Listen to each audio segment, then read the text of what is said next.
Hey guys, Will Terry here, and this video is going to be called Getting What You Want in Business. This is actually going to be more of an update video because if you've been following my channel, you know that I've taken about 3 weeks off from posting videos.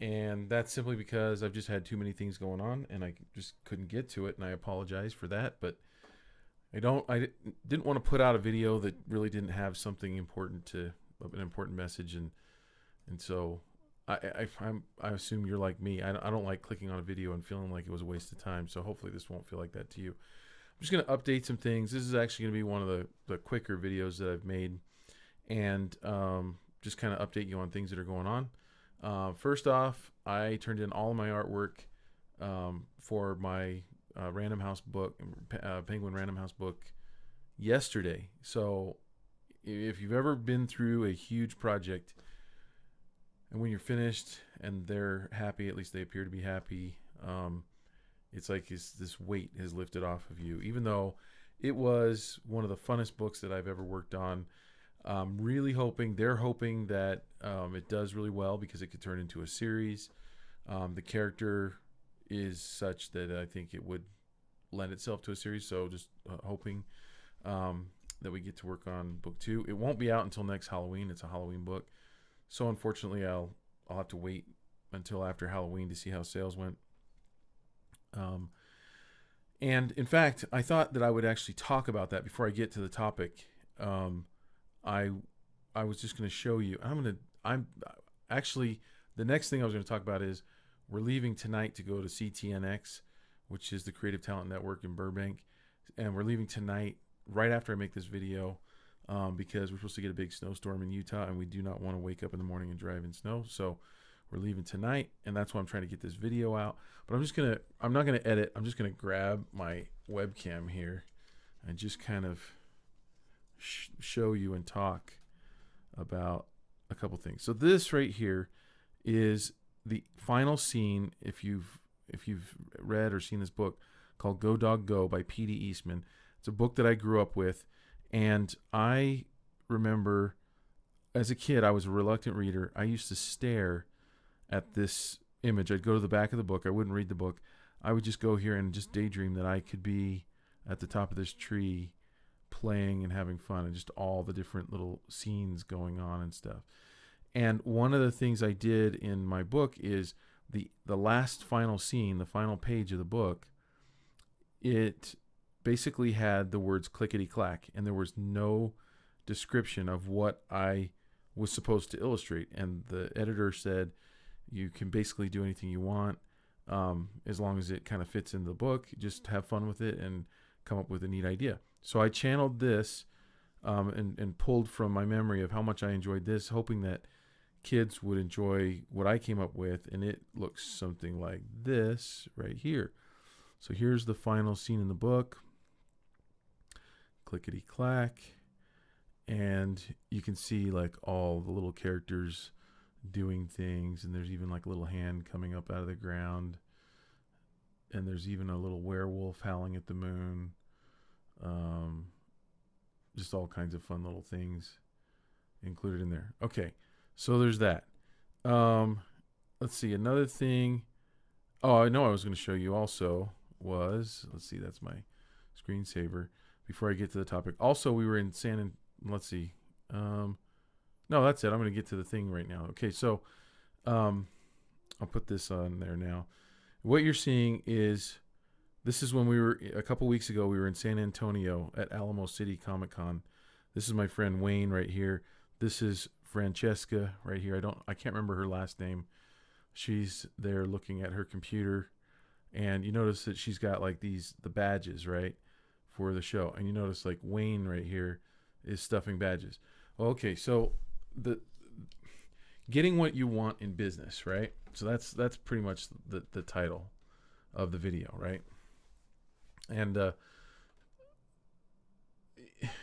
so the basic message, and this is nothing that you probably haven't heard before, but I'm always surprised at how people they know what they want, but they aren't willing to use people skills to get it, right? For lack of a better word, right? And so what happened to us? Maybe I'll just go through the story and talk about it. So we're down there. And I had flown down to meet up with Wayne because he had done another comic convention in Phoenix, and then later Tucson.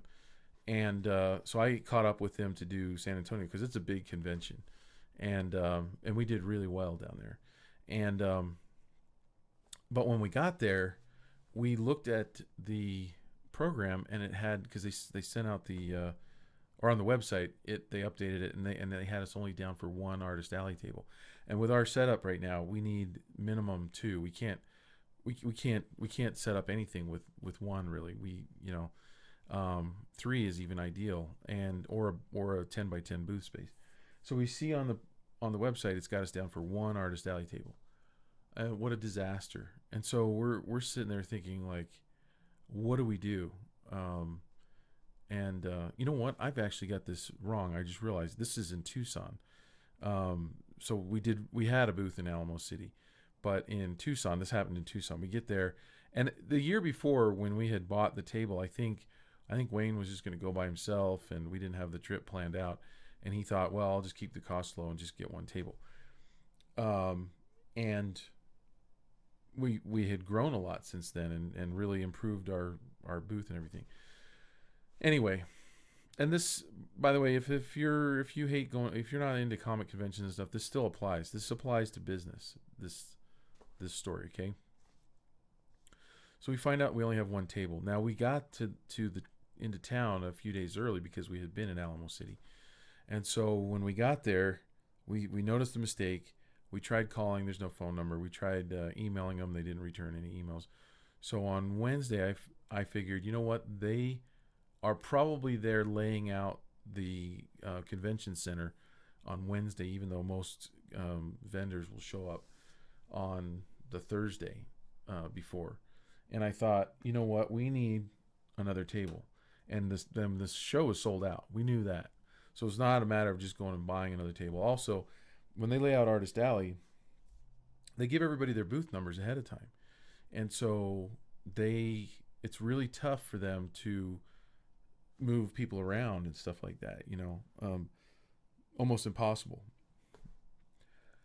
So I said, well, let's go down there first thing on Wednesday morning while they're laying this thing out and talk to the people in charge and see if there's anything they can do. And we could have gone down there and gotten rejected. We could have just said, well, I guess we only have one table. We're going to just make less money. And it really would have cut down on how much we made. But we went down there. We came in and we said, we tried to make it funny and just said, we're at your mercy. We need another table. We screwed up. We're idiots. And we're both pointing fingers at each other like, he's the idiot. No, he's the idiot. I'm the idiot.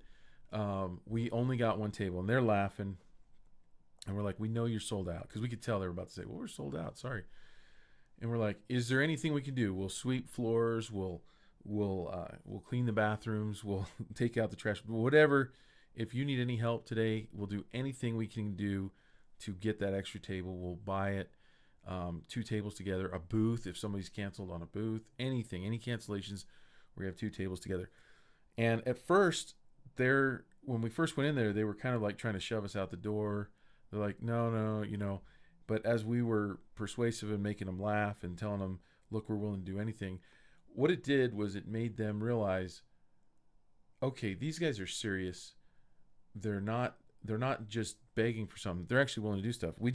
So Wayne was like, he just reached over and grabbed. He's like, oh, these need to be stuffed right here. And he just starts stuffing them. Well, then they started laughing about that because, she had been this lady, Francesca, who was the wife of the husband and wife team who run the event, who bought Tucson Comic Con. She was stuffing them. So we were like, both of us start stuffing really quick. She's like, well, go get my laptop and I'll look. So she looks, and just magically, the person next to me had canceled. So it actually would have been pretty easy to get that second table. But there were other options on her computer where a few people had canceled. And I know she was looking to try to make it work for us. She quickly found that the person next to us had canceled, so it was really easy for us to buy the second table. But if we had waited until Thursday when everyone else is setting up, it could have been that the person next door to them or someone else could have swooped in and bought that table before us. So it worked out. If you're going to make money as a business person in art, you attitude is half the battle. And I've hired people before, and I've seen people hired where I've worked at the university. Um, I have a lot of friends that are business people. We talk a lot of times about, should I hire this person or not? I get calls from employers. Should I hire this student or not? It almost always comes down to it's more heavily weighted on the person's attitude and the way they present themselves than the actual skill set that they have. And one thing that you'll find out is that people follow people on social media, in life. People want to be near people. People want to work with people that are yes people that will figure out a way to make things happen, to figure out a way to make to be successful. And they'll gravitate towards those people that are positive and people that will figure out a way to make something work. They tend to not want to follow people who are just good, even great sometimes at what they do, but they're a negative person. So one of the biggest rules in business is be positive, be proactive, be solution oriented, come with a solution. A lot of times, right now I want my publisher to make posters so that I can promote with them, and help push the book when it comes out. So instead of saying, hey, what can you do for me? Will you make posters so that I can push our book? Instead, I've turned around and said, I want to make posters. Am I allowed to do that? And the email response I got back from the editor today was, yeah, let me check with marketing, because maybe they'll have money, maybe they'll pay for it, or maybe they'll do a split or something like that. So it gets the ball rolling. If I had said, are you guys going to do any promotional material for this? Is there anything else you're going to do? That's a really negative way for the employer to, they've already given you the job. They've already done all that. And then the last thing they want is you asking for more stuff. So a lot of times it's how you present a solution to a problem. I want to make a poster. That's a solution to marketing. Oh, okay. Well, how can we work on that together? Anyway, that's all I got for now. Hope you enjoyed this video. We're going to have a great time at CTN. If you're going to be there at CTN in Burbank, we're giving out free t-shirts to those SVS t-shirts to our yearly subscribers. So come see us at our booth. I don't have the booth number right now. I could look it up, but it's a small event. So I'm sure if you're there, you'll find us. And do not subscribe unless you want to see more videos like this. See you on the next one.